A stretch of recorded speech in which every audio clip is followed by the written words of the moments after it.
you for coming out tonight, everyone. We appreciate it. We're going to have a great meeting, and all the new people that have come out for our guests, you'll find out that we're very informative. We have great topics, and it's more knowledgeable when you leave the building. So we appreciate your time and energy behind tonight's meeting. I'm Thomas Aceves. I'm going to do the roll call. I'm the chair currently. We'll do the roll call. I am here. Tim Chiara. Present. And Linda Alexander. Here. Lisa Benavides. Here. David Eby. Here. Claudine Petrocelli. Present. Awesome. And we'll all stand up and we'll do the Pledge of Allegiance. All right. I pledge allegiance to the flag of the United States of America and to the republic for which it stands, one nation, under God, indivisible, with liberty and justice for all.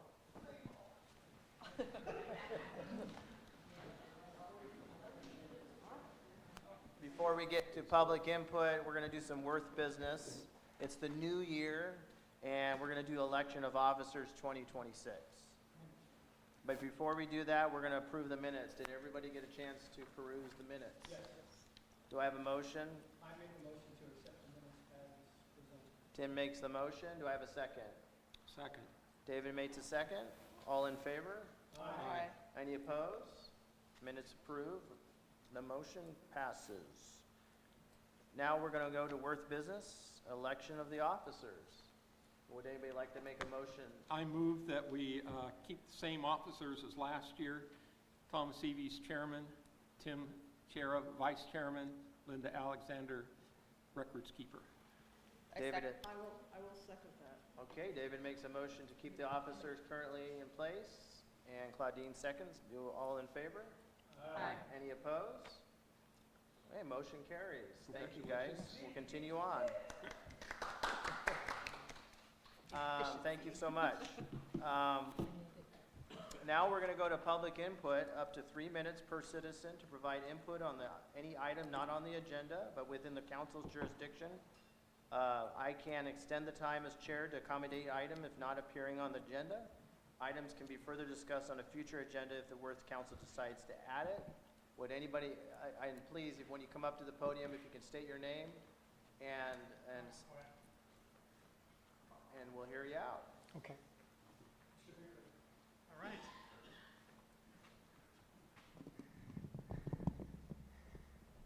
Okay.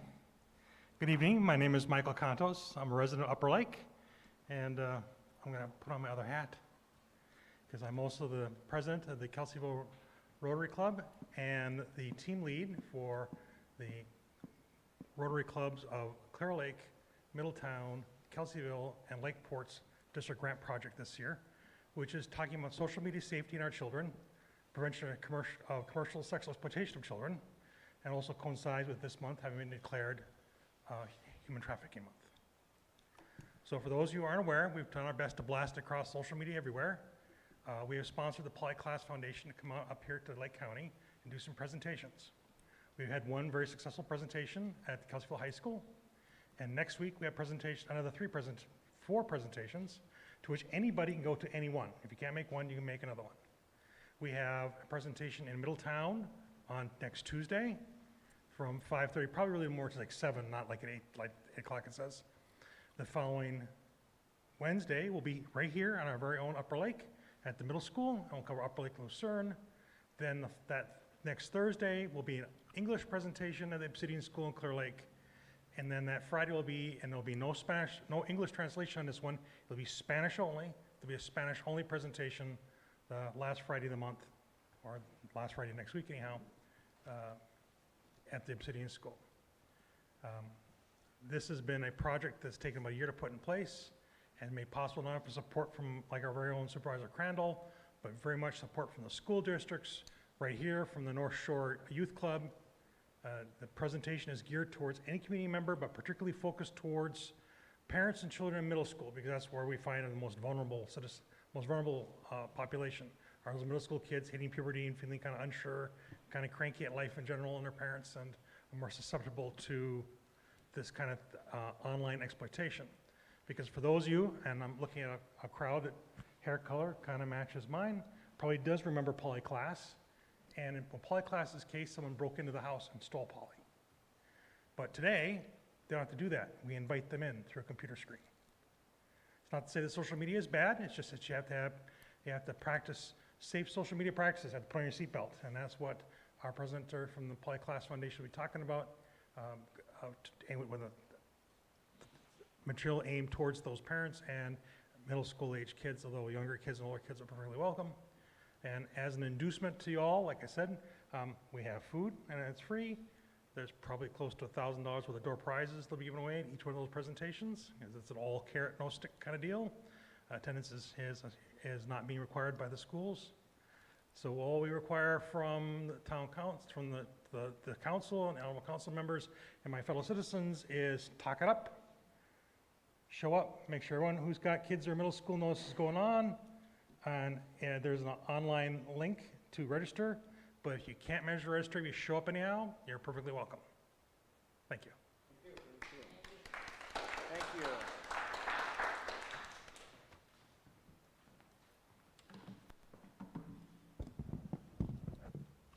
Happy New Year, Worth. Margot Kambara, Lake County resident and friend of Worth. According to Lake County Community Development Director Turner, drafts of the Lake County General Plan and local area plans will be available in March or April.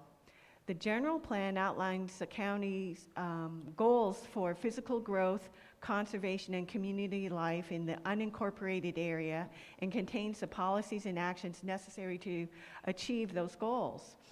The general plan serves as the county's land use constitution for a 20-year period. Every 20 years, this opportunity comes up. This is our chance to envision and to create the Lake County and the community that you want. Recommendations from individuals are good. Recommendations from Worth to the general plan and local area plan teams carry more weight. It is wise to review the current general plan and the local area plan and note additions and revisions needed to address your area's concerns. An example of a Worth issue that applies to the general plan and the local area plan, consider Worth's Committee on Levees. That reflects a concern about flooding. Reviewing the general plan and the local area plan for language about levees and flood mitigation would help provide direction for the next 20 years on this concern. Another example, the AG Forest Wood Processing Bioenergy Project, also known as the Upper Lake Biochar Project. That project involved land use designation, zoning, and conservation. These are general plan and local area plan topics. They affect quality of life, your quality of life. The bottom line, your vision and direction for your community should be reflected in the language of the general plan and the local area plan. It shouldn't be a dusty document that's just going to gather dust and cobwebs for the next 20 years. It should be a document that is going to guide decisions that are going to affect your quality of life and that of your children and your grandchildren. Please capitalize on this opportunity to shape the future of your community. Thank you. Thank you very much. Would anybody else like to speak up front before we go to the... Yep. I'm going to have Tim read a letter from Jim Still. He couldn't be here tonight, but he has issued a letter. Western Region Town Hall, please excuse a written note rather than a personal appearance. I wanted to address you while the matter is still relevant. But first, I would like to congratulate the Worth and local citizens such as Barbara Morris, who have stepped up to bring attention to the matter of locating a biochar processing facility on Highway 20 near Upper Lake residences and facilities at the wrong place. I know many more participated, and they should be appreciated as well. The points brought forward by everyone were very valid and made a difference probably beyond your notice. Behind the scenes, several people worked to make a difference while the matter was delayed by the Board of Supervisors. However, I do not have permission to mention the names or actions of everyone involved. But I would like to mention one very modest person relevant to the process who doesn't blow his own horn yet was a big contributor, and that is Supervisor Crandall. He played a crucial role in directing and providing information to the right people. I also know he was also always going to vote on the side of the worth if it came to that. I would like to suggest a follow-up action by the Town Hall Council. That is a letter of appreciation to the Scotts Valley Band of Pomo Indians who voluntarily withdrew their permit application. The leadership of the tribe recognized and honored the values of the local citizens as the tribe also wishes to be viewed. I believe it would serve to build a bond between the tribe and the local residents by showing special appreciation for attempting to build a facility producing valuable ecological projects and then finding it was in the wrong location. They did the right thing. I've enclosed a sample attempt at such a letter if you choose to do so. Respectfully, Jim Steele, and I will also read his proposed letter. The council members of the Western Region Town Hall representing Upper Lake, Blue Lakes, Nice, and Lake Pillsbury area of Lake County District 3 would like to express their sincerest appreciation to the tribe for recognizing the peace and serenity values of the local residents in their decision-making process. We fully recognize your tribal history, status, and cultural values that you exercise in pursuing the proposed biochar facility. We wish you success in that endeavor and hope you find the right location. We also hope that when moving forward, you will consider Worth as a neutral place where you might address the local residents and hear their support and concerns. Sincerely, Chairman of the Worth Council. Well, it's public input. Did you? I just would like to add that when the lease is finally,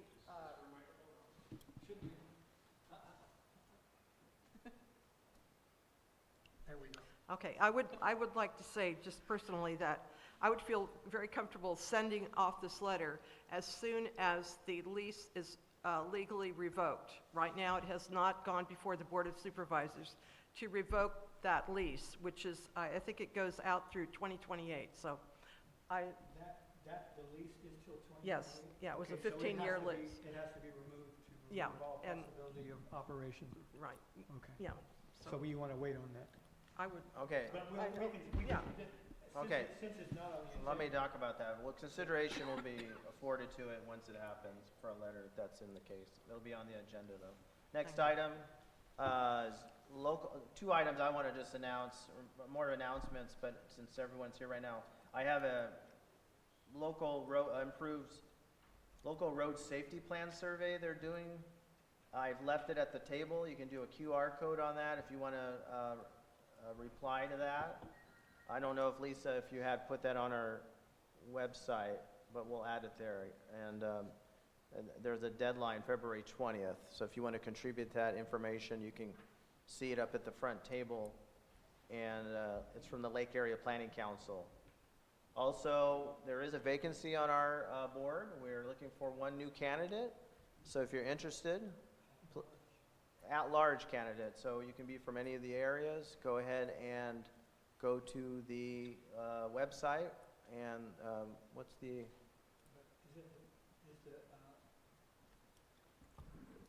Is the It's a county website. link, yeah, but I mean, Lisa was talking about putting the link on our website too. I have not made edits to the website, but I will do so tonight after Okay, this so meeting. hang on. If you go to the county portal and go to Administration, Board of Supervisors, and then appointed boards, Yeah. then you'll find Worth there, and it will take you to the link. Awesome.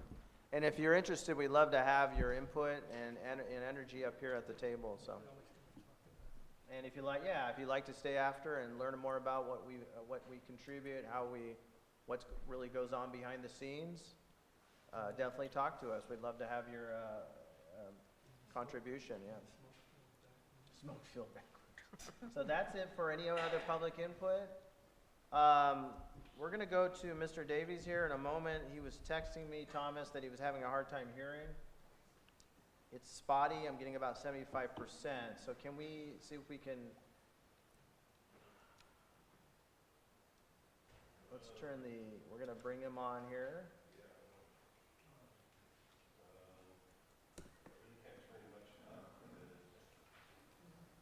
Testing 1, 2, 3. hear us. Can you hear us okay, Matt?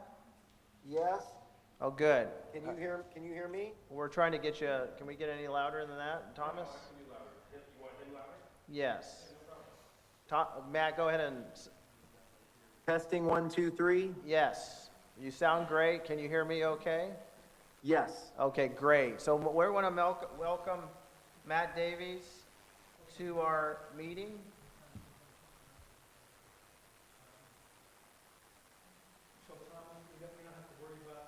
Hold on one second, Matt. I can hear you. Okay. Okay, so once we get to the public input, Tim will be coming out with a microphone. Again, we need you on the microphone to make your input. I understand things, you know, when you have interested in making comments, we don't want to overlap anyone else. We ask for polite conversation, respectable conversation, but we want everything on the microphone so we can hear you, okay? I appreciate it very much. We want to thank Matt for coming through the Zoom tonight and giving his time to talk about Meadow Point. And Matt, if you want to introduce yourself and talk about Meadow Point and so forth, I appreciate it very much. Thank you very much. Hi, so my name is Matt Davies. I'm with Harmony Communities. I am founded the company about 20 years ago. We have been managing the Meadow Point community for approximately the last 5 years. I understand there's been some concern. I apologize. I thought I had that on mute. I'm very sorry. Okay. I understand there's been some concern with a recent rent increase and rent subsidy we put in. I did send an email to the board, but I wanted to spend some time and explain it to the community and what's going on. So Meadow Point is undertaking about a $7 million water upgrade project. In theory, the state should be picking it up, but since the Upper Lake Water District is so small, they are not handling any of the construction. Meadow Point is being tasked with executing the construction of the project and assuming the risk for any cost overruns. And at this time, we have a really limited understanding of what the costs are, of what we're committing to. We're moving away. I think most people in the community know there were 2 gas stations surrounding the community that leaked an incredible amount of fuel into the ground, including some nasty chemical called MTBEs that have poisoned a lot of the well systems in the community. And so the state is undertaking a grant to move us to municipal water. We are hoping to break ground sometime in the next 12 to 18 months. The state's engineer, Braille and Race, I think I said that right, is working with the Upper Lake Water District and they're mapping it out. This is more than just our park. It is an area called the Bridges as well.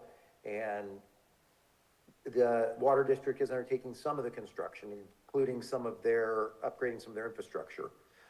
So what we're undertaking is the water system. We'll be bidding it out. We'll be basically acting as the general contractors, reconstructing the roads and all the other interior infrastructure at that time. Again, we've been told the project shouldn't cost us anything, but we're being told by our attorneys and the private engineers there's a potential to be on the hook for an incredible amount of money. There were discussions earlier this year at the county level with Supervisor Crandell about imposing a draconian rent control ordinance that would cap rent increases at below inflation and not necessarily allow a cost recovery. We felt we were stuck in a pretty big whipsaw. We couldn't personally guarantee the potential for millions of dollars in cost overruns, which is still a possibility, which we don't know, and commit to this project a year and a half in advance, not knowing where we could end up. If there was rent control and the project went sideways, we don't know if we'd be able to stay afloat or even obtain financing if the property wouldn't meet debt coverage requirements for a bank.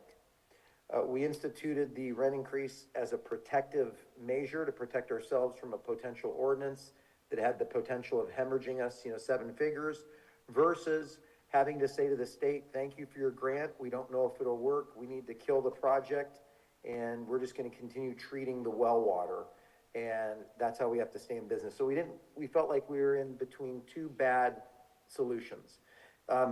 So what we did, we implemented the rent increase, but at the same time, it was about $350. We fully abated the rent increase. Residents were very concerned when they started coming to you in October and November. The rent increase did hit December 1st with the full abatement of the $350 credit. I'd like to think, and anecdotally, I think you've heard a lot of this die down since the residents who didn't understand. By the way, we sent out a second and a third communication to help everybody understand as much as possible. We can always communicate better, but we tried our darndest. But I think it's died down. Everybody's seen that this was sort of, in a lot of ways, a nothing burger in the fact that their rent didn't change. $350 rent increase, $350 subsidy, and we made it clear that we don't have any desire to ever take that away. This is to protect us for something unforeseen in the future. In that, my communication, I sent you a sample of 2 pages that we sent to each resident. And again, we ensured that we'd be able to react down the line to any problems that arise in the project. Doing this gave us the confidence to sign on to the project and agree to ultimately be on the hook and keep it moving forward and act as the general contractor, knowing that we could meet our obligations, we wouldn't be forced to close the park. That's the other thing. If things go sideways, what happens? If a business is bankrupted by something, you could eventually, you go to bankruptcy and it closes down, and we're an important source of housing in the community for 80 families, and we want to make sure that we're going to be there the next 30 or 40 years. When my communication to you about a month and a half ago, I apologize. It became a flashpoint for the town council. We thought we had clearly communicated the reasoning in the letter. We thought most residents did understand the how and why. And I want you to know that the effective rents still to this day are still less than $600, including water, sewer, and maybe not trash, I don't remember. But our operating costs have increased dramatically over the last 5 years. We're continuing to thread the needle between necessary increases and maintaining an affordable community. We also wanted everybody to know that we're committed to making sure no resident is ever displaced. And if there are residents that are impacted at any point, in other communities, we do have done subsidies out of our pockets. We don't want anybody to be displaced. I communicated that to you folks. I talked to the chair, and he asked me to come in and speak. And so this is me reiterating my message to the community, number one, and number two, making myself available to answer any of the tough questions that may arise. I'll do my best. All right, thank you, Matt, for discussing that with us and presenting the topic. First off, before we go to public comment, which will come out to Tim again, I asked for you, raise your hand once we get to that part, and Tim will come to you and then be able to ask a question or make a comment. Keep your comments, if you can, please, to 3 minutes. And if you have a question, Matt will hopefully ask that or answer it for you. Can you hear me okay? We're having some trouble already? There you go, you're back. I Okay, didn't it's hear the probably last because I 10 wasn't seconds. talking directly. Sorry about that. So, does anybody on the town,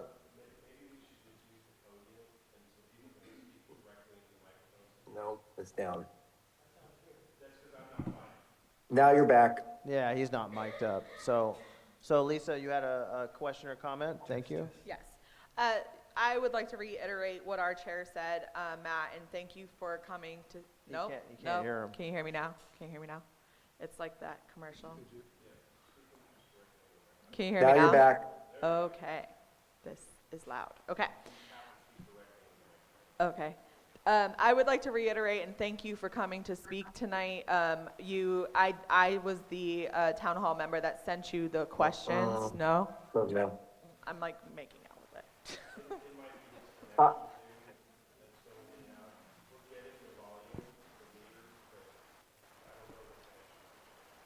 Can you hear me now, Matt?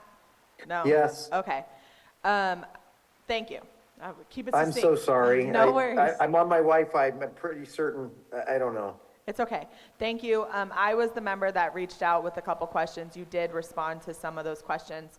One of them I would just like a little more clarity maybe is on, can you tell us what the name of the grant is, and is it a typical state grant which is typically reimbursable where you sign a I contract? lost you. No? I was in the middle. Can you hear me now? So I heard half of it, so I'm going, if you can still hear me, I'm going to assume I heard the rest of it. I heard about the grant. She wants It's to know through, what, It's through the Matt? state water boards. Oh, state. Through the state water boards. And is it a It's through- typical reimbursable grant? Did you sign a contract with them?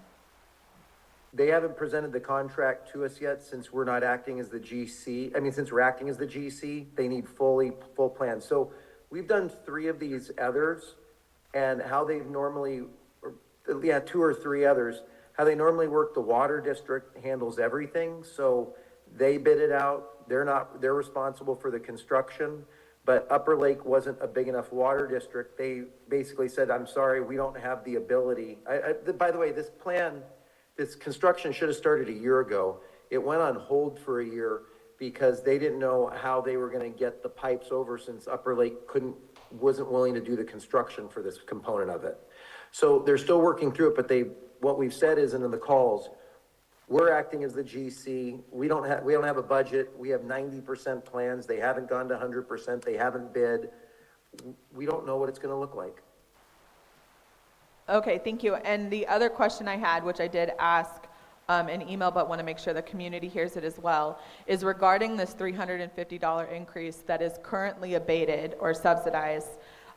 If it does come out that the state is fully funding this grant, does that increase go away? I understand you don't want to remove it, but do the residents then get a notification that, JK, we're fine, your rent will maintain at its current level and you never have to worry about this going away until something else happens? Well, Supervisor Crandell, and I heard bits and pieces, so I think I'm gonna fill in the blanks for what you said. I think I got enough of it. So if I'm off base, I apologize. The Supervisor Crandell brought up an incredibly draconian rent control ordinance, and that ordinance said that our rents can only go up at half of inflation. But I can tell you in the last 5 years, our expenses have gone up at 150% of inflation. Further, the ordinance he was talking about said that when a tenant moves out, the new tenant will inherit the old tenant's rent. That's called full vacancy control, and if you're reading about what's going on in New York, that's why they're having a lot of bankruptcies across the apartments. We got in front, like I said, caught in that whipsaw, but we don't know and I've been very upfront and blunt with Supervisor Crandell about this. We don't know what he's going to do, or if he's going to throw in an incredibly draconian rent control ordinance in 6 or 9 months. This protects us.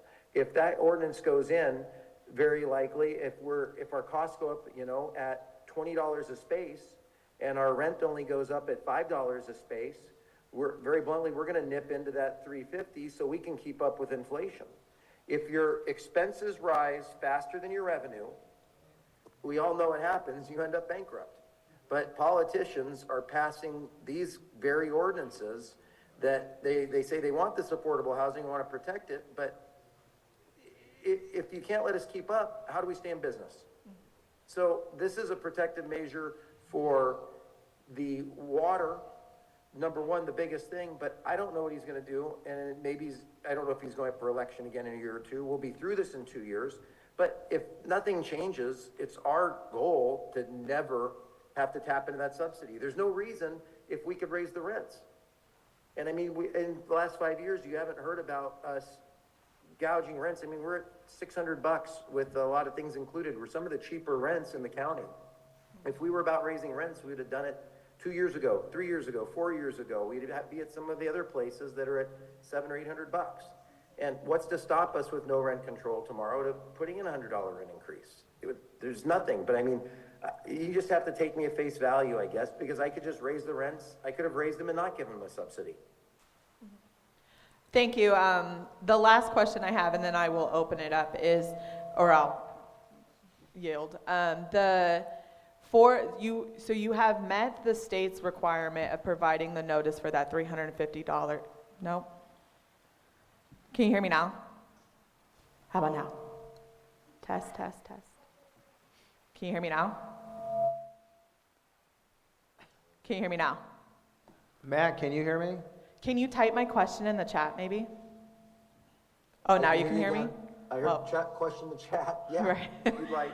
I'm so sorry. No worries. The question that I have is, since you already provided notice, legal notice, in the event that you do have to remove some or all of that subsidy, how much notice are you committing to give to residents so that they have proper time to prepare? At least 30 days, probably 60. All right. Is that, Thank you. Yes. thank you. I'm going to yield back to anybody else on the town hall here, members would like to talk? Questions for Matt? No? Okay, so we're going to go to public comment, and again, we're going to have them come up to the podium? Is that what we're going to do? Okay. So because of the importance that he hears everything, Matt, can you hear me still? Okay, we're going to have people come up to this podium and ask you a question or make a comment. So if you come up to the podium, if you don't want to state your name, if that's okay. If you want to, that's okay, but you'll have 3 minutes. So whoever, raise your hand if you want to come up to the podium. So step forward to the podium, and you can state your name if you do, or if you don't want to, and then make a comment or ask a question to Matt. Again, I ask for everybody to be professional and respectable to the situation. Thank you so much. Hi, my name is Sarah. Can everyone hear me? Can you hear her, Matt? Sarah, bring that microphone up a little bit and then directly right into it. You told me not to touch it. No, just make sure that she's directly into it there. Okay, Yeah. good. Thank you so much. Okay.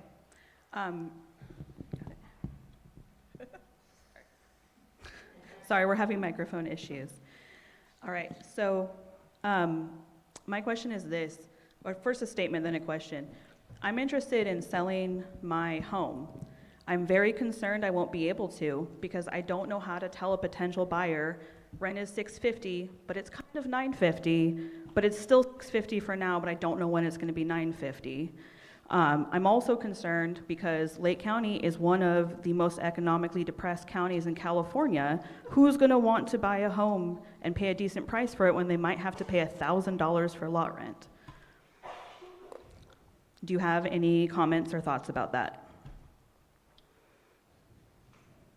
I can't hear you. Hold on one second. Testing?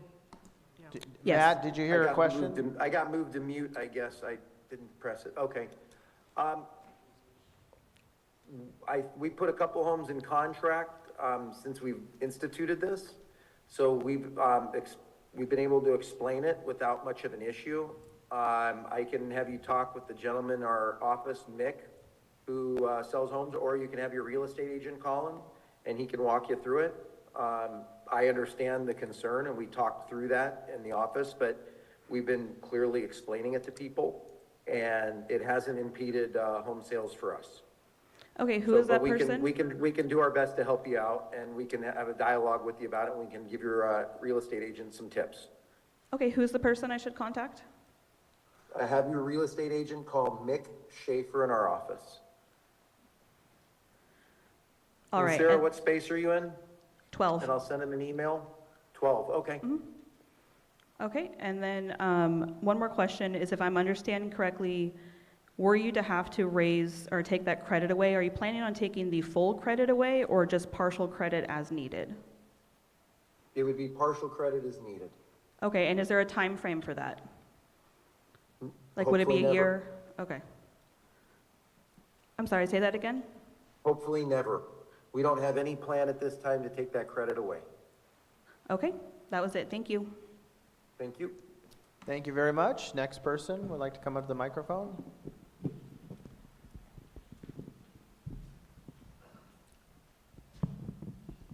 Hold it. Hello, my name is Joanne Matz. I've been living in the park since 1989. Not only concerned about the $350 rent increase, but trust issues. In February of '24, $4,000 in damage to my property from your tree, which was identified by the county that belonged to Meadow Point. I submitted 2 letters, and your response was to send staff out to take pictures and call my insurance.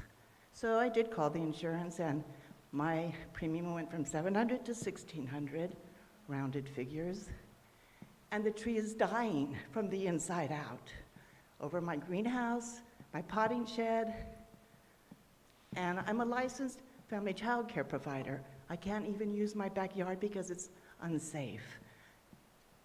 There's no response from you guys over the trees, much less now the threat of this huge rent increase. So, and I'm not the only one. There's a lot of trees in the park that are dying, and you guys did a walkthrough with John when you bought the property. You knew what you were buying. It's a walnut orchard. Again, $9,200 on a roof, and your tree is right over it, dying. So I need you guys to respond. You cut the trees down in the spaces where you're bringing in your old trailers, but you're not taking care of the property where the tenants who are paying the $600 rent now are living, and it's a hazard. I'm really concerned. State law says that trees are your responsibility. And I believe we made that clear to you in the past. I'm sorry that answer was not sufficient for you in the past, but the trees are your responsibility under Civil Code 798.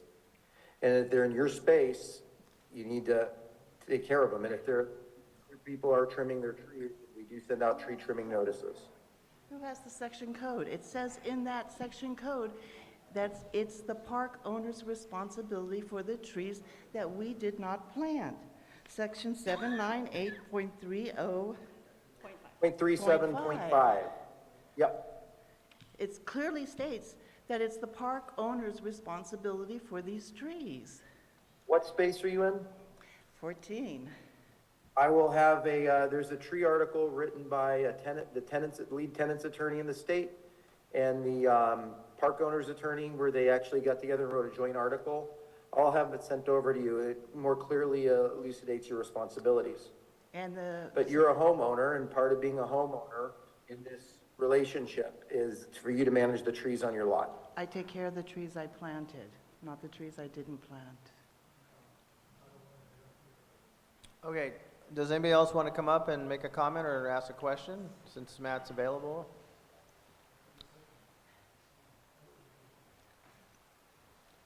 Anybody? Okay. This would be the time to do it. He's given his time. We might as well ask a question if you have it.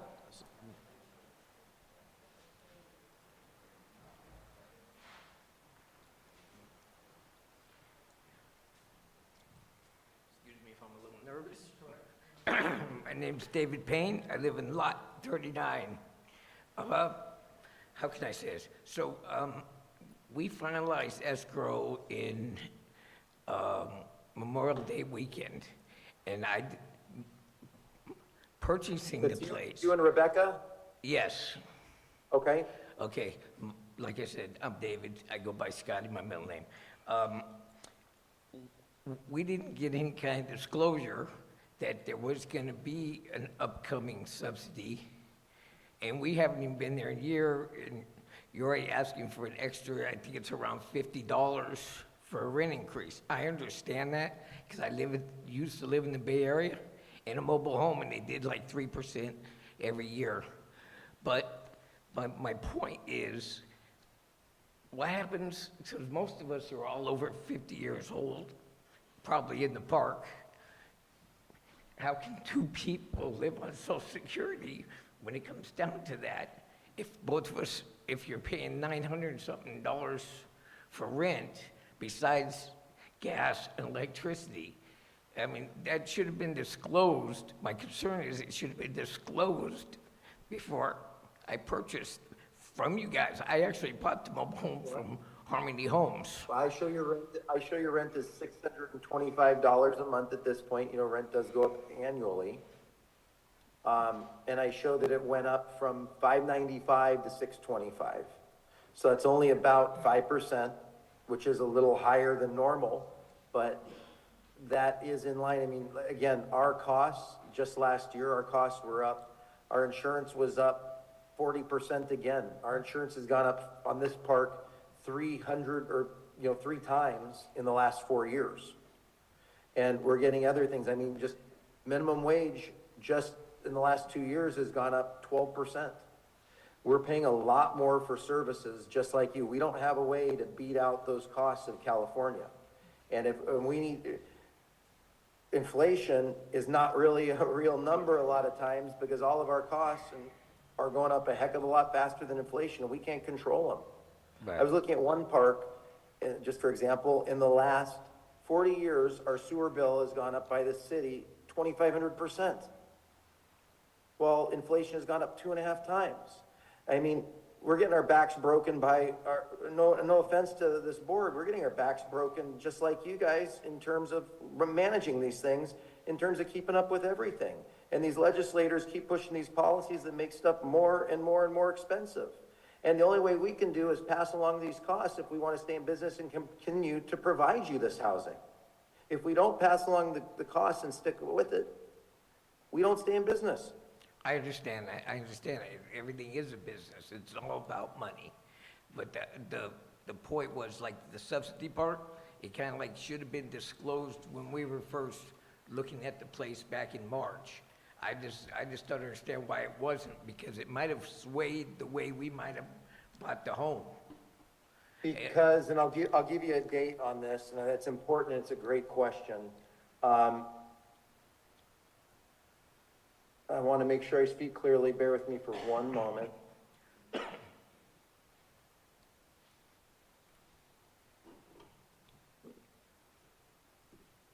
I want to say that this all started coming out in about June. That's when we became aware, and that's when I started emailing with Supervisor Crandell. So I understand you are in a little unique spot, but again, I've come here, I put it on the record, I put it on paper. It's not our intent to ever take the subsidy away. So I apologize that it wasn't relayed to you, but it wasn't on our radar at the time. Right. You know, we enjoyed the place, and she lived in Ukiah. I'm from San Jose, so I watched them take all the orchards Right. and everything. Okay. Yeah, no, I see the thumbs up and down. Oh, he just can't hear you guys. Do you want to make a comment? Oh, you're back? Yep, I can hear you again. I didn't hear your last thing, sir. Scotty? Do you want to say anything? My fiance would like to say something. Hi. I'm feeling pretty dense at this moment. I don't know if you can hear me, but I don't understand how the subsidy works, but I do want to make one comment. So my comment is that my partner and I are we're over 60. Can you hear me? Okay. Okay, so we're over 60. We're really hoping that within the next couple of years we can retire. We're looking at our retirement. We thought about that before we purchased this mobile home. So that was one of the main reasons that we bought here in Upper Lake. So what I'm thinking, because it says in the paperwork that it's a $50 late fee if we don't pay. And so I'm wondering if I cannot pay the $9.95 or $9, whatever that is, the increase is from $6.25. I don't know. Can you hear me? I'm like kissing the microphone now. We're pals. When at some point, if it does happen that I can't pay over $900, it's going from $625 to $900, over $900. Okay, okay. I don't know what else to do. Here's what I can say if you can hear me. You guys moved in, I'm looking at your rent ledger. You moved in at $595 since, December, you paid the $625. The January, you paid the $625. You guys are paying $625. That's your effective rent. You went from $595 to the $625, and then, you know, first of the year in 2027, after we see what our expenses are going to look like through 2026, in about September, we're going to figure out what it's going to cost to do business in this state in 2027, and we're going to heavily take that into account as we work the next annual rent increases. I mean, and by the way, I'm sympathetic. I was born and raised in Stockton, and I get it. And everything I look around me, I don't understand. I mean, I look at power bills from our residents that live in Stockton in a mobile home park we manage. And their power bills in the summer are as much as their rent. It's insane. We manage a park in Carson City and one in Placerville. You know, what is that? 30 miles as the crow flies. Placerville, they're paying 45 cents a kilowatt. Carson City, they're paying 15 cents. And our state's still burning, you know, because all we're doing is green stuff that's raising these bills for everybody. I hear you. I just wanted to go on Work within it like you guys. what I was asking you. So It's what I was crappy, asking excuse you my is, how language. does the subsidy work? I keep hearing subsidy. I don't understand what subsidy means when I'm paying. I'm kind of dense in this area. It's still not able to wrap my head around that. And I also want to know what happens to people's homes when they cannot pay this exorbitant increase. Is Harmony going to start buying people's homes because they can't pay it? Are you foreclosing on people's homes because they're going to owe rent? There is no exorbitant rent increase. You're paying $625 a month. That's the plan for this year. The plan for next year is something that's hopefully in line with the inflation that we pay. So if that's $20 or $30, whatever that is, that's the plan. You're not paying the exorbitant rent increase. The last two payments you made, looks like check number 1419, you paid $625. Check 1420 this month, you paid $625. You're not paying $900. So I don't know if Scotty's the one, you know, that's cutting the rent checks or you, but you're not paying us $900. Will I be paying that on March 1st? Will you be paying what? Will I be paying the increase on March 1st? I heard first. I didn't hear the words March between them. 1st, will I be paying the increase on March 1st? Well, no, I mean, the rent increase went effective December 1st with the subsidy. Okay. Your rent went up on the first of the year to $625. Your rent goes up typically once a year. So there's nothing in there. Like, if did you look at your rent statements these last 2 months? Did Scotty show them to you? So I think I might be able to help here. The subsidy, if I'm understanding your question, the way the subsidy works is that the rent might be $950, but Harmony Communities is essentially paying that part of it. So it's the similar, like the government does it sometimes for organizations where they say this is what the rate is, but you cover it. So you only have to pay the $625. The park owner is the family that owns the park. They're the ones doing it, but they're abating the rent. So yes, they're acting like a government subsidy, for lack of a better term. All right, guys. $950 minus $350 is $600, or in this case, $945 minus $350. It looks like you guys are overpaying your rent. Actually, you've been paying $625 a month, but your rent hasn't gone up, guys. Your rent's still $595. I don't know. You've been paying $625 since July. You have a $210 credit on your account. You're overpaying by $30 every month and accruing a credit.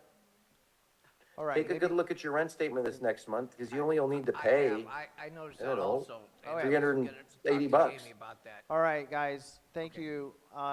Maybe to contact, do you have a manager on the site, Matt? that they can call? Yeah, and there's a rent statement, and Carol is our regional manager, and she Okay, does maybe to emails, contact and them she's in the to office. identify the discrepancy. Okay, is there anybody on Zoom, by the way? But nobody wants to speak? We're having internet issues, that's why obviously there's an audio issue going on. Does anybody have their hand raised in Zoom? No. Okay, so go ahead, Tom. Thank you, Chair, members of the board. Thank you, Chair, members of the board. I'm going to address this to the board because it's supposed to be public comment to the board. So it doesn't really matter if you can hear me or not. You can always look at the recording afterward. I think that just as an observer of what I'm hearing is that the rent increase that was done seems to be, quite frankly, retaliatory in anticipation of the ordinance that Chair Crandall who our Supervisor Crandall was chair at the time, was promoting. I also did some research on this tree concern. It is, as far as California state law is concerned, if it's not a tree planted by the owner and it is part of the mobile home park property, it is ultimately responsible of the landowner to make sure that the property is safe. So the other observation is, well, you'll just have to trust me on this, I think is listening again to the conversation, it's abundantly clear that there is a trust issue. So it's an interesting conversation. I want to thank the WR.T.H board for bringing it up, but just as someone that's can try to see both sides, it seems that the concern is I raise the rent because I'm afraid of something that might happen in the future. Thank you. Is that, let me ask you about, it seems the 350 increase seems to be a concern. Even when I read the paperwork, I was a little confused exactly why you were subsidizing 350 out of your own. So did you do that to prevent yourself? Is that something legal that you could do in case they do a rent control on you so you can still increase the rent? We could vest our rents at any time. I didn't need to provide a subsidy. There's other parks in the county that are in the $900 range. And if the owner so chose, they could be there tomorrow without providing a subsidy. I mean, there's good practices. And again, this all came about, if you look at the history with Supervisor Crandall, this all came about in regards to that and this project.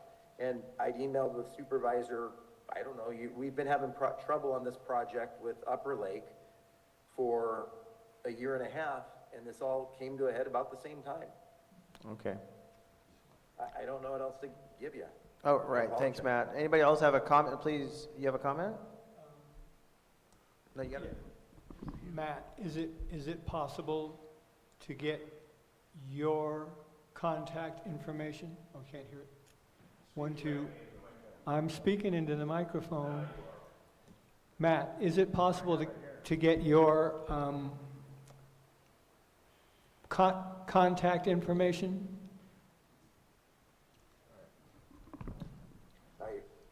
I heard Matt, he was asking about contact information for you directly. If any of the tenants want to speak to you, do they go through the manager I of heard the? contact information again. If that's in the email, do you want me to resend? I have it here if you need it. I have the email. You're okay for me giving the email out to everyone? Are you okay for me to give the email out, your email? You can't hear me? Okay. I'll give the email out for everyone. Is that okay with you? The one I was going, okay.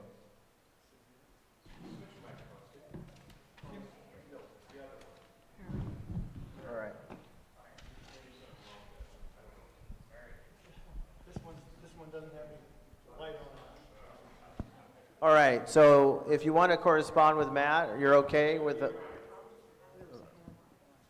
are you okay for me giving your email out? Are you okay for me to give your email out, Matt? You can't hear No, me. he's frozen. All right. Are you okay for me to give your email out? Thumbs up or?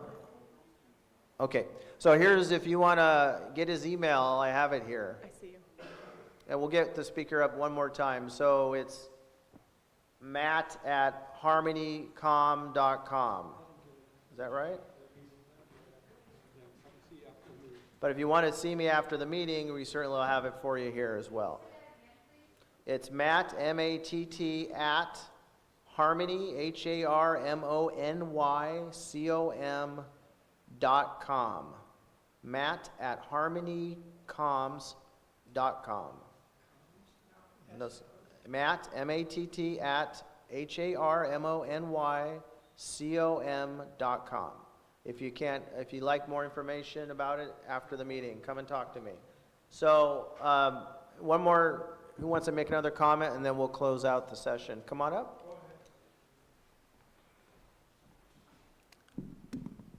Hello, this is Sarah again. Can you hear me? Great. So I'm looking at the text of California Civil Code 798.37.5, and it says verbatim, with respect to trees on rental spaces in a mobile home park, park management shall be solely responsible for the trimming, pruning, or removal of any tree and the cost thereof. So is that the same code that you're looking at when you say that it's responsible, the residents are responsible? Civil Code 798.37.5, what it basically breaks down to is if it's deemed a health and safety. If an arborist does, or the state does. If it's a healthy tree, it's your responsibility to maintain it. If it becomes a health and safety issue, then it becomes the park's responsibility. Okay, And so again, if, it's oh, sorry. in the article, and I've already sent an email to Carol to start working with everybody on a tree trimming program. Okay, so if there's like a limb or a tree that's about to fall on someone's, Lost you again. can you hear me now? All right. Go ahead. If the tree's about to fall on the property, Matt, I mean, that you'll cover that, If it's if it's deemed a health and safety issue, yes. Okay. We follow the law. That's our job. I mean, as property managers, it's not our job to ignore the law. Okay. Okay, thank you. Okay, guys, we're gonna close out. I wanna thank Matt. If I can get quiet I'm sorry, everyone. I wanna ask you if you can. Tom? Can you, we're going to go to the next subject. Thank you. So yeah, thank you so much, Matt Davies, for your time answering questions. Oh, you can't hear me. Can you, Matt, can you hear me? Okay, Matt, thank you so much. Thank you so much, Matt. And let's give him a hand for coming. He can't hear us, but thank you. Thank you. Thank you very much. Appreciate your time tonight. All right. Hopefully that was he was able to give you some feedback on some clarification. It probably doesn't resolve all the answers that you want to hear.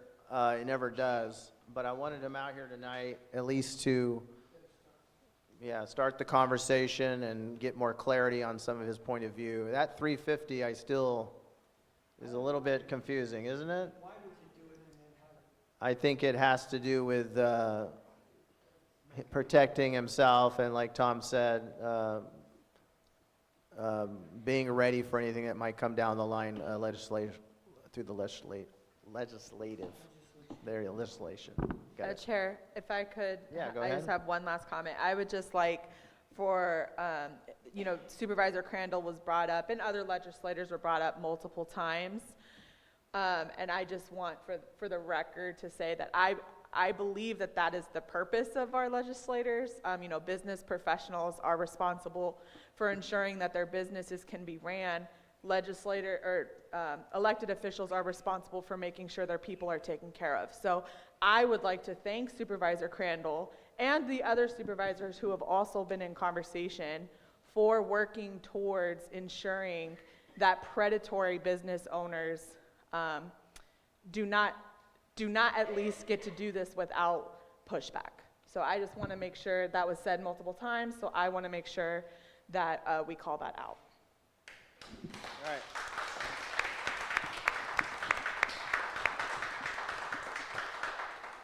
Now, he did reply to me because through text that he said he'd be open.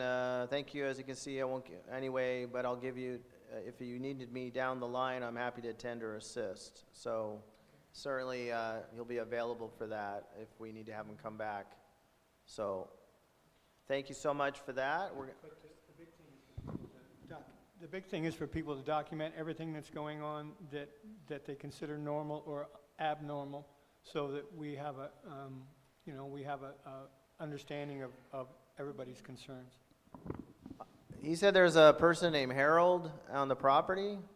Is that true? It's Carol. Oh, Carol. It's Carol, yeah. Is He she has here that in his tonight? email. She's not in the room? Okay. Is she lives at the property? Can someone come up to the podium and? I believe he said that she's not on the property. Oh, she's not on the property, guys? She's the regional manager. I do have her phone number, if anyone needs that. And it is a Stockton phone number. Her phone number is 209, so I imagine she does not live in the area.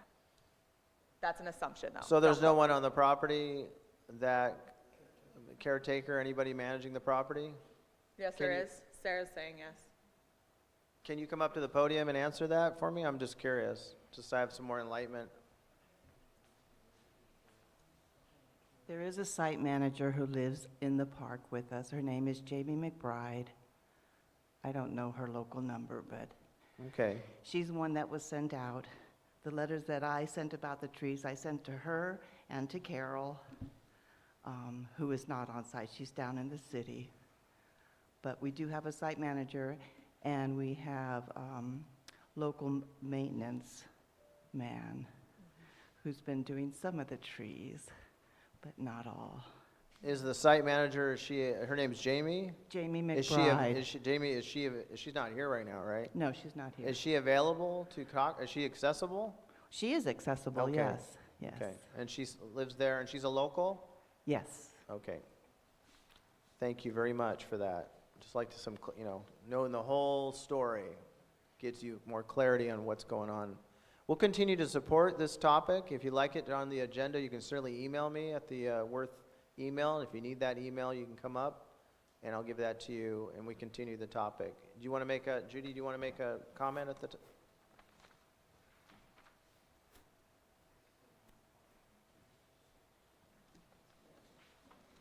I guess my question is, what is the overall investment that a homeowner makes when you buy a mobile home and then you have to pay to live on the land? So if you're paying $625, what is the average investment that you have to make in the structure you live in? Because I don't really understand how it works. I don't understand the scope. Are you ending up paying, $2,500 a month? Or, I mean, how does it work? Because you have to pay for your mobile home, so that depends on your financing, of course. Yep. Because you could pay it off and add it to your monthly $625, but what's the total, I mean, if you divide it up, what's the total investment per month? So Compared to if I go and rent a house in Lakeport for $2,500. There's two separate charges, one for the land and one for the building. Right, so I was wondering what the total was in general. That might be a great question for the residents. Does anybody like to answer that, or come on up to the podium, and if you could just give us some enlightenment on this? Again, it would depend on the price of the modular that you're buying or the mobile home that you're buying. So, like I said, I've been there since 1989. Rent was $145 for the land. Now I'm paying $600. And there is a discrepancy. When you go to realtor.com, some are paying $595, some are paying $6, some are paying $625. And I don't, again, understand the language when he says when you come in new, and they're not new mobiles that they're bringing in, they're old ones being remodeled. So if you go to realtor.com, they have listings anywhere from $44,000 for a modular to $125,000. So that would depend on. Oh, is he bringing them in, his company? And Yes. he's selling them through his own financing? I don't know how the financing is happening. I know that they're bringing in older mobiles. Okay, They're and taking then out old he'll mobiles. finance it, and then he'll charge you the $600 And then whatever yeah, rate they're on upping top of the that. ante. And then, you can see on realtor.com, some are 44,000, dropped 5,000. The newer ones or the double wides are, upwards of 125,000. So that would depend on your bank loan. So he's for your he's mortgage. really in the business of selling mobile homes. Yes. It's not. Well, they own something like 27 Yes, he's in the mobile home business, he's in parks the throughout- financial business. Yeah, if California, he's using his own Nevada, financing. Arizona, Utah. He's in the real estate business. Yes. Well, you ever see the movie, I'm sorry to get off topic here, but Ray Kroc about McDonald's? When he realizes in the movie, which is true, that you're not in the hamburger business, you're in the real estate business. And they're corporate owners, so I understand. It's like, when my electricity power went off and I went, why am I the only one on the street without power? I'd call John Noble. He'd walk over from his 5 acres, realize there was a, what do you call those things that swarm? Wasp. Oh. Inside his electrical, not mine, but his electrical. So he immediately brought the spray, took care of the nest, clicked me back on. Do you think he's gonna come and send someone? He won't send anyone for a dangerous tree. So this is what we're struggling with. The rent's going up, up, up, but there's no services. And the mobile home park is being filled, so I kept thinking, well, they're investing in it, so they must want to keep it. Well, before we close this out, I thank everyone for communicating and showing energy towards trying to find more, have questions answered. On the agenda, if it's up there, is our email, chairman's email. You can email me and keep contact with us, please. Please come to our meetings too. It's important that we have the community's involvement beyond the topic of the mobile home park. So we have a gentleman that do you want to make a comment real quick? Quick question, I may have missed it. You have to go to the microphone, please, yeah. Just a quick question, apologize if it's redundant, I just got off work and so here I am. Is the property owner or the company willing to buy the mobile homes from us at market rate? Have no idea. Hey, I don't know that. He didn't answer that. But we do have his email address, and you can ask him yourself. Okay, thank you. All right, so Tim, you had one final comment on this topic, then we'll move on. Go ahead. Just a couple of comments. I'm from Upper Lake Water. Of course. We have been working on this project since 2006. The state keeps saying they're going to do the Subsidize. funding, and then it falls through. They've tried to get the former owners to do it 3 times. This is the 5th time that we've worked on this project. We were in mid-project when this guy bought the place. And this is 5 years in now. This isn't just 1 year. So there's a lot of discrepancies in the things that he's saying. So, Rochelle, you've been working on this to get Upper Lake Water to them? Yes, Okay. okay. Upper Lake Water isn't going to provide water for them. It's their problem. Their wells are the ones that are contaminated. Yes. They need to pay for their connection. Okay. Nobody's got those funds. So Yes. now Safe Water comes through with the funds. That's where we're at now. Okay. But we really have, the first time that the park owners were notified was pre-2006. But they're going They to needed to find an alternative source then for their contaminated wells. But they're going to connect to your water system eventually, right?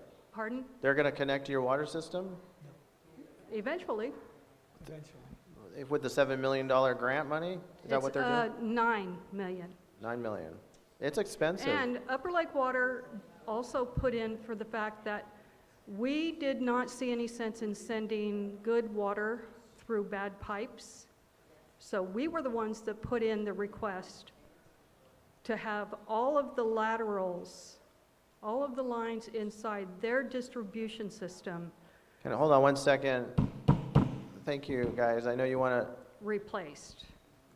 Is it true that he took? You guys weren't able to do the project? What was the? We're not going to pay for their project. It's their project. Okay. It's their property that needs the improvement. And he found a grant to do that with, right? Yes. Okay. Thanks for the clarity. It's expensive. I'm on the water board for Nice, and recently Clear Lake Oaks got a grant to do hopefully improvements for 30 million or so. So it's a lot of money. So it does take a lot to do the water connections and all that. So yeah, I'd like to add on to what Rochelle said. Can you speak right into the microphone? Sorry. Thanks. I'd like to add on to what Rochelle Sure. said about sending good water through dirty pipes. Can I show you guys a picture of what came out of our faucet not too long ago? Are you in the, explain to me, are you in the park? Yes, sir. Oh, and you're saying, where are you guys getting your water right now from? From the park. You're still getting water out of the, From their own water, water district. I'm not sure how. it's coming out of the wells still? Yes. So No, absolutely not. If you leave a towel of any color, like say for instance, I left a black dish towel, just like dripping under the water, after an hour, it was completely bleached. There is so much chlorine in the water. Yeah. Can I show you a picture of what came out of my pipes not too long ago? Yeah, we can't give it to the, we can't show it to everybody, so we understand your, The water is black. Can you, how do we get the picture to you? Can she email? Can you send it to the Worth email, and then I can put, Oh, just put it right, yes. Well, why she's doing that, Can we put it? special districts in Lakeport, see the color of those curtains behind you? That is the color of the water that they've been serving us on and off, on and off. And right now, the color is the color of the walls. can you see? But so I sympathize with you, and there's no way to get the chemicals out. The chemicals are in the pipe, and they'll be there, just like you say, for the rest of it. And for those who wonder who I am, I'm a water master for, I retired from the city of Ukiah, and I'm at Blue Lakes Water Master for 2 of the subdivisions. When it snowed a few years ago, we were out of water. We did not have running water for, what was it, 4 or 5 days? Because they do not have generators. They do not have the ability to feed water to our community. okay. She's gonna share it there. Just say what you said. When it snowed in 2023, we were out of water for 5 days. Like, we couldn't flush our toilets, we couldn't wash our dishes, we couldn't do anything. They do not have the capacity in order to support the community, and that needs to change. Did they bring in bottled water? No. No, and They are obligated. it was the full amount for rent too. So when was the, I should have asked him this, he might have answered this. When do they plan to getting this done? The connection to the water? Well, they don't have a contract, because from what it sounded like, they don't have a contract because they need to put the plans together to submit to the state what it's gonna cost. So there's no timeline then, unless Rochelle, that's not Okay, right. this is, No money available. I understand the expenditure, let me make a comment. You can show it the camera if you want to show it for record. So, this is a bigger dilemma than just, I guess not having quality water. So we need to follow up with him on, I know, but thinking about it now, and dealing with what they're dealing with over in Clear Lake, with the, You're looking at a 5-gallon. You're looking at a 5-gallon bucket with water that came from our faucet. okay, thank you, I understand. Is it still this quality today? It goes back and forth. If you fill the bathtub up, you see discolored water? When I go to give my kids a bath at night, it's always, playing a game of roulette on whether or not I'm gonna be able to give them a bath because the water is so disgusting. Okay. So we need to push for him to get this contract and get your water, so you guys aren't getting, Has the state come in and given you do not drink, do not use, or any of those orders? She's leaving. I don't think she realized you were. Yeah. But I mean, this, Okay, there's can't take Rochelle. a bath, that's a health thing. isn't it? As distribution operators, we are required to hold a certain standard to the drinking water. And if it falls below those standards, we are supposed to report it. When they have outages, they do not issue any kind of boil waters. They don't even issue why it happened. You're out of water. Nobody knows why. They're just out of water.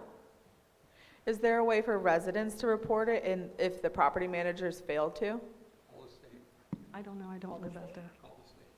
I don't have the number here.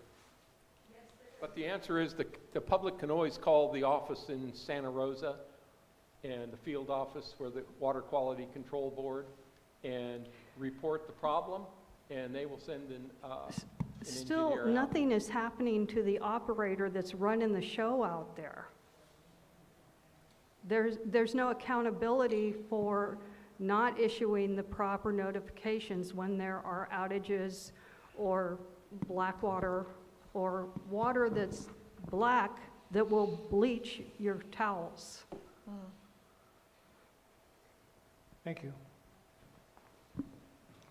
I would like to add on that for calling the state, I have multiple times. Nothing has been done. I've been calling for years.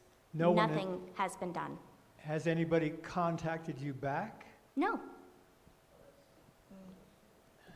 That's ridiculous. Is there any department in our county that handles this quality? The health department. Have you tried the county departments at all? Any of them? They're all not helping? What do they say to you? They direct me to speak to the state.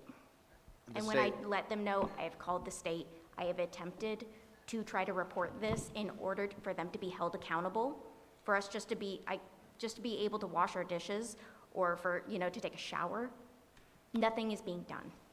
And is Supervisor Crandall aware of this as a supervisor, that you're having water I'm issues? not sure. I haven't reached out to him. I've been trying to reach through the county and the state with Okay. nothing Maybe we going can on. make contact with them. Have you contacted U.S. Representative Mike Thompson? Call his office and tell him what's happening with the Water Quality Control Board, that they're not returning your calls, and he will get to the bottom of it, and he will get an answer for you. Okay, thank you. What about you as a community within the mobile home park getting together and scripting a letter, contacting the agencies with the power of all you people? This is totally unacceptable. It is not healthy for any of you to be living there and struggling with inferior water, and it's dangerous. I'm surprised that more people haven't become ill. Claudine, we should all get together and go to Mike Thompson. Yeah, there's power in numbers, so. Whoa. Tom Lasik again. If I may request or suggest to the Worth Board, you guys are an advisory body, and this would be an ideal potential opportunity to discuss with former Chair Supervisor Crandall, because it sounds like the community is trying to go through channels, and the channels aren't necessarily working as designed, and it's something that our elected officials Yeah, I'll enthusiastically try to talk to Supervisor Crandall. This is new information to us, at least to me. Correct. And so I think this is an excellent role and responsibility of a board like yourselves to bring these things in an informal or formal manner, such as a letter to the Board of Supervisors explaining the... I think we need to do more than that at this point. Oh, at a minimum, but that's one thing that... Yeah, we can do that. I mean, I won't make action today. I don't have a letter produced, but we will definitely talk to Supervisor Crandall and start the ball rolling. Yeah. I'm also willing to meet with residents to craft a letter. I can write the letter, but I definitely want to make sure that the voice that's in that letter is the residents of the park. So after this meeting, if I can get my number, or if you can give me your numbers, whichever you prefer, I'd be happy to meet with you, hear your concerns, hear other residents that maybe weren't able to make it, craft a letter and bring it to this board. And if I just, maybe before I step away, health and safety issues, it would, as a suggestion, maybe make those separate from things like rent and increases. Yes, this would be focused on the water focus on quality. like the trees and, things that the property owner is ultimately responsible for and liable for, and the sort of the demilitarized zone between the legislative agencies. Yes, Thank I you. completely agree. Thank you. So, but we want to talk to Supervisor Crandall first, so, and express our concern. And then, I mean, he might say, well, you're better off going to Mike Thompson or something like that. So that's what we want to know. I mean, we don't want to put our effort into the place that is not going to help the most. Right, when we talk to Supervisor Crandall, we can get clarification on that, because our role is to advise the Board of Supervisors. So, but I also know, I have spoken to EJ about Meadow Point, and he is very interested in getting some resolutions here. So if we haven't talked to him about the water, I did not. I talked to him about the rent increase. But I do believe that he is receptive to that. We just need to have the conversation. Okay. One more comment on this, and then we'll... Just a point of clarification, Representative Thompson is a congressman. You might want to go to your state assembly. McGuire or Aguilar-Curry, the assemblywoman, he handles federal issues. This doesn't seem as risen to that level yet, but that's something that Mr. Crandall can certainly discuss. Thank you. Bye-bye. And that was my point. So that was my suggestion, that if residents, if you haven't contacted Assembly Person Aguilar-Curry, or if you haven't yet, I would strongly recommend that you do that. And also our state senator, California state senator, not our U.S. senator, Mike McGuire, to get the ball rolling on that, because you are in dire straits, and I'm sorry about that. We'll start, yeah, and if you could stick around after the meeting, we'd love to talk to you. Residents, please, if you can stick around with us so we can talk to Lisa and all of us about, you know, contacts and so forth. If that doesn't work, we're going to the press. I'm going to talk the Press Democrat. So they have an excellent investigation unit. Yeah, so I'm not saying that's what we ultimately want to do, but even local news, if that's needed to bring important highlights to your water quality. So, okay, we're going to go to the next topic. Thank you so much. So if we can do, as we're getting late in the meeting, but Upper Lake Grange, Lisa, you want to talk a little bit about the updates? Yes. So I do recognize that the last couple of meetings we've been talking about the Bachelor Valley Grange, and I don't know if we've said what a Grange is. So I wanted to just briefly start with sharing that the Grange is a family community organization. It is a fraternal organization that was founded in 1867 with its roots in agriculture. In Upper Lake, the Bachelor Valley Grange was originally incorporated in 1950. And it's right there on Government Street. And since then, there was many community events that the Grange hosted: pancake breakfast, Wild West days, things like that, scholarships. I believe I got a scholarship from the Grange when I graduated Upper Lake High School. During COVID, unfortunately, the doors shuttered due to financial reasons, and thankfully, a small group of us last summerish spring, we're able to reorganize. So we are officially back up and running. My name is Lisa Benavides. I am the president of the Grange. And I just wanted to make sure everyone is aware of a couple of really exciting updates. One is the Easter egg hunt that has traditionally been just a couple community members. Casey and I ran it last year. Melanie and Sarah ran it for like 10 years before that. That will be going through the Bachelor Valley Grange this year. We should have a date and everything, hopefully as early as next week, that we can share with everyone. So we will be accepting donations for that, similar to years before, and that will be free and open to all North Shore youth, 0 to 12, but we don't card, so yeah, bring your kids. The other thing is Summer Festival. So this is something that I have heard the last couple of years that I've been back home. We miss the Summer Festival. It was traditionally called Wild West Days. We have been talking the last couple of months. We have a committee, and we will be bringing back a Summer Festival, hopefully this year. More information on that as that gets finalized as well.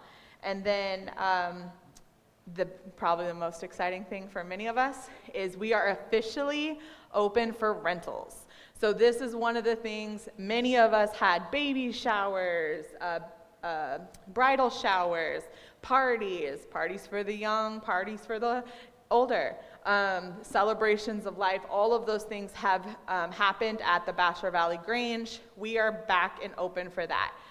If you are interested in that, you can email me at president@bachelorvalleygrange.org, or you can message the Facebook page, and we can give you all of those details. The key thing is that rental insurance will be required. There's a 2-hour minimum. I will say we did do market research, and our rates, hourly rates, it's $50 for the weekend, $25 an hour for the weekday. They are much lower than other rentals in our area, and that's largely due to the fact that the kitchen is not up and running right now. So stay tuned for that. If you have any interest, just let me know, and we will get you on the books. And then the last thing is just membership. We are always open to members. We're open to folks just coming to our monthly general meetings to get to know us, to our work days. We have a work day this Saturday at 9 a.m. You can meet us, meet the members, see what we're about, and if you're interested, you can apply for membership. You can also just come to any of our general meetings. They are the second Monday of the month at 6 p.m. on location at 9355 Government Street. The process for membership, I've gotten this question a lot. There is a very brief application. It's like what your name is, what's your email, where do you live, and then there's a vote by membership to accept your application, and then you do have dues. Our dues are relatively low, and they are dependent on if you're an individual application or if you're a family application or business application, and those a lot of that is so that we can pay our state and our national dues as well. So I can take a couple questions. I know we're a little late. Maybe we can just say, find me after. My phone number is everywhere. You can call me, you can email me. I'm very open to talking to anyone and everyone about this topic.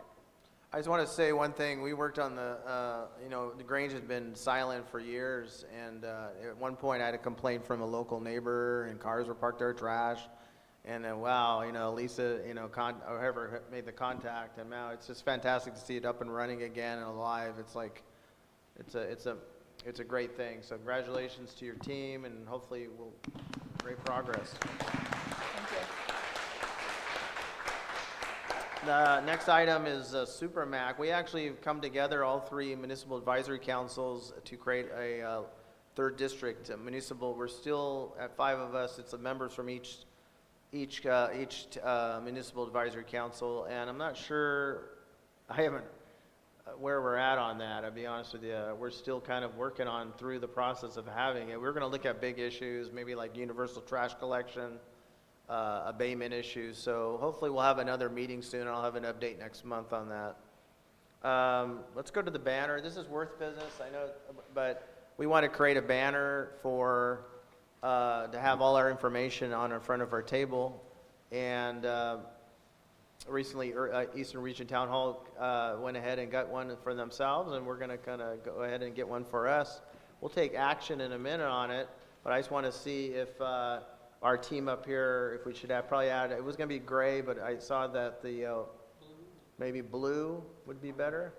I like white background with black letter. White back, you want white, black, white? I'm colorblind. Black, white.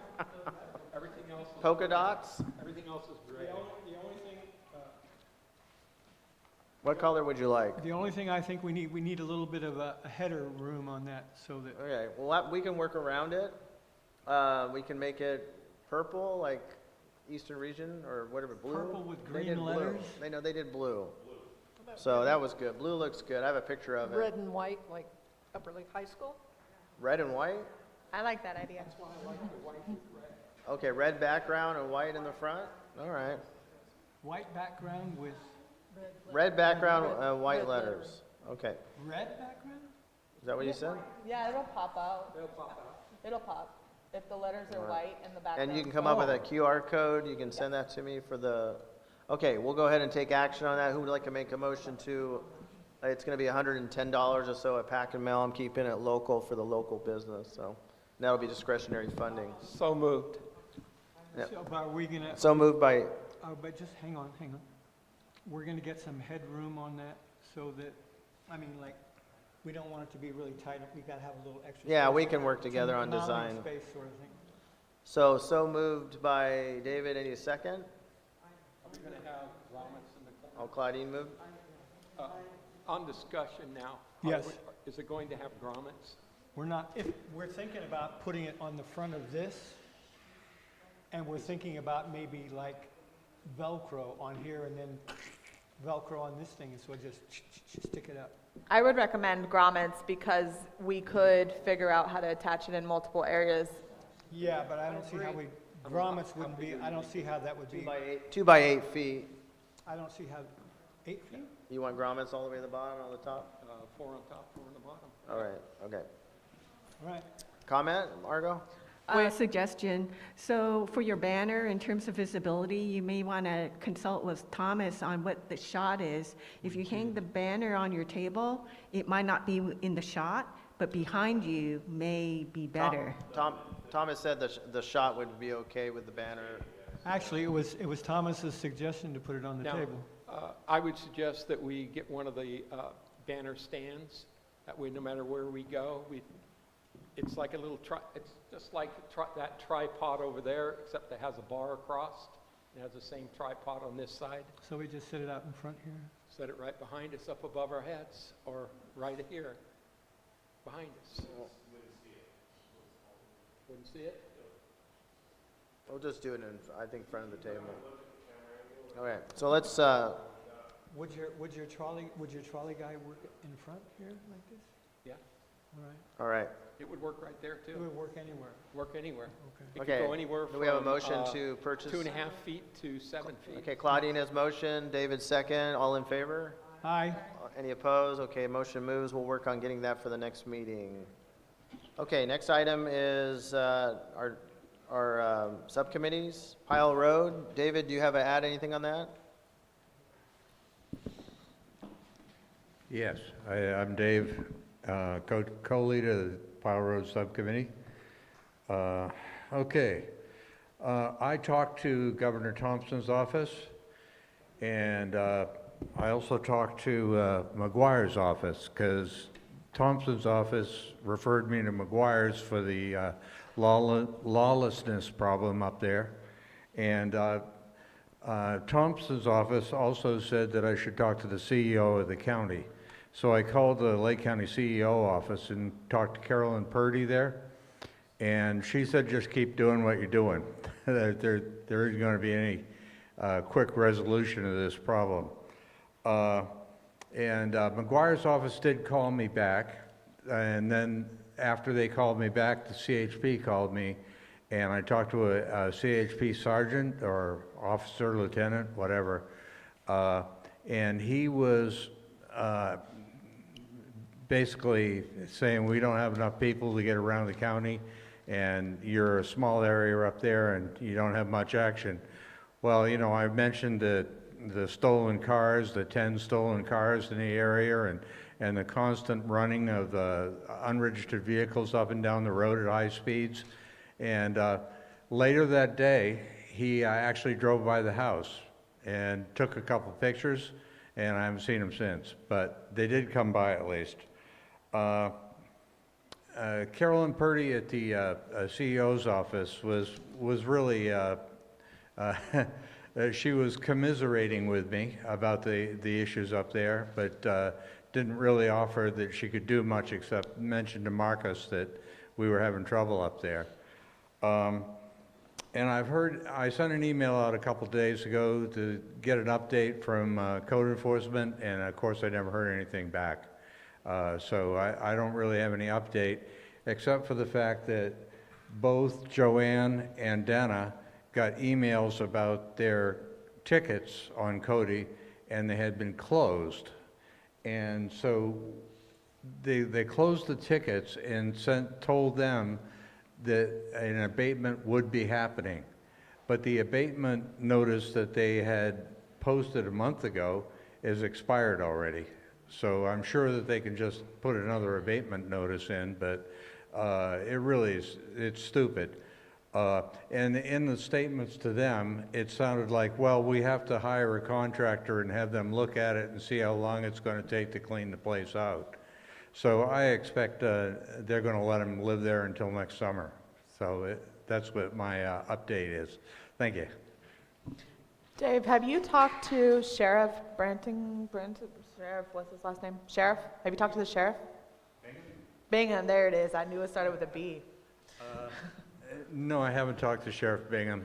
At the NEAS meeting that we had with the sheriff, one of the things that he said is that he is interested in hearing from community members to see how the sheriff's department can support. So somewhere I have his card, and I'm happy to email his information to you. I think that might be, I know code enforcement is the first level, but maybe just another opportunity for you. I have the sheriff's office number on my phone. Yeah. Okay, you have his number? I will try that. That's Okay. good advice. Thanks. Tom Lasik, just a few quick things on that topic. One is Sheriff Bingham has been very interested in attending town halls in other areas, so I think it might be worth your board considering inviting him here. You'll find that it's very worthwhile. The other thing I want to mention that's related to this is that in November, CDD, which code enforcement is under, announced that the Building and Safety Department was out of money, and they needed a loan. That was in November. In December, it turns out that the major reason they ran out of money and that the reserve was drained was, they were draining their reserve, and they had spent a lot of money. And then earlier this month, as an update to that, both the CDD and the CAO reported that code enforcement and the planning department were basically siphoning revenue and reserve to keep themselves afloat. As a corrective action for that,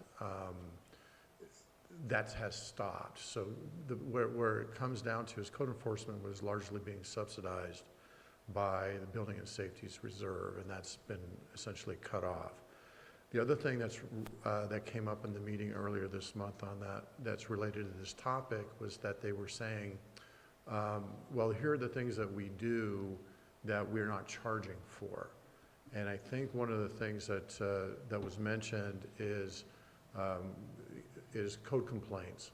You don't generate revenue by getting rid of the abandoned cars and things like that, AVA and stuff like that. Some of that may be subsidized, but some of it isn't. They're trying to, I think they're going to come up next month about trying to say how much it costs to do these things. And one of the things I've noticed, not just with code complaints, but also with PRA requests, is the county is very aggressive in closing them out without checking to see if the work was done. And it seems like that's a pattern that you're experiencing. They just close them to close them, and then and the work's not completed, so you have to reopen it. So to me, it's a quality control issue. There's no check to make sure that whoever opened it is satisfied that the complaint was properly addressed, et cetera, et cetera. And so that creates more complaints and more costs for everybody. So I think when this comes up before the board, which should be in February, it would be wise to weigh in on your personal experience on getting code complaints actually addressed instead of just ceremoniously closed for the sake of closing. Thank you. All right, thank you. I'm up for the school traffic. Oh, okay. I had my kind of monthly chat with Sergeant Powell. He's very understanding, but continues to urge that we citizens call in complaints. And it's a very simple number, 707-281-5200. And I used the complaint system the other morning. I was going to the center, and an older SUV was tailgating me down 2nd Street. I mean, it was unbelievable. And another gray car was attempting to pass me and pass this other car. So anyway, I stayed at my reduced speed, and they turned off and went up Elk Mountain Road. But I did call it in. I didn't get any license plate, but I had descriptions of both cars. So he's urging, please, please call it in. And Tenderly Logan, who is with our Upper Lake Unified School District, did see the CHP do a drive-by this morning, and they will be doing it, and they're randomly, you know, selecting drop-off time or pickup time, but it is very congested around 2 o'clock and the 3 o'clock hour, so and 8 o'clock in the morning. So I urge citizens of Upper Lake to kind of, you know, not drive in that area, because and I don't know what the answer is. I don't know, do you have any suggestions tenderly? It's just,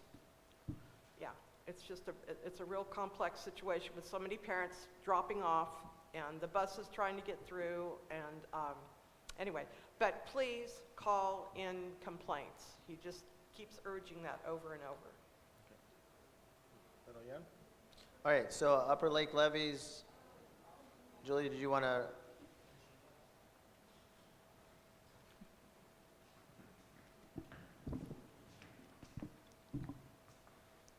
Howdy, Julia Carrera, Upper Lake, levy chair lead. My committee was here. They were going to say some things. They were too tired and they left. My role is to say that the scour has increased. So where the levee wall is at the base, from the base to the scour, there's only 9 feet left of land. It's all gone. So wanted everybody to be aware of that. And we are going to be hearing from the Water Resources District and Caltrans next meeting, which I really look forward to. I've invited Director Palwan and Hannah Clark from Caltrans to talk about the Clover Creek diversion funding. They'll be here in the next meeting. So if everything works out, we'll have them actually in the building, and Hannah will be remote. So Thanks for doing that, Thomas. yeah, of course, yeah. So we finally got to get the director here in person so we can talk about some of these issues in person with him. Well, we just need to know when the vegetative dams are going to be removed so that the water isn't going around and eroding the levee bank or the channel banks to within 9 feet of the levee wall. And when they're going to take the gravel out so that there's enough water capacity in the channel to hold a 100-year storm, or at least hold what was originally designed. We're not anywhere close to that right now. Thank you. You're welcome, thank you. Nice Copter. All right, so next Thursday, the 29th, we are finally, hopefully, going to meet with the Sheriff's Department and get our Citizens Patrol and Neighborhood Watch operations going.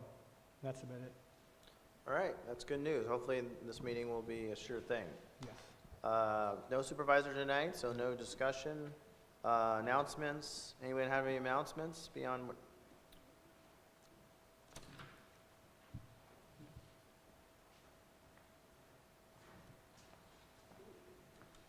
Hi, Julia Carrera, candidate for 3rd District Supervisor.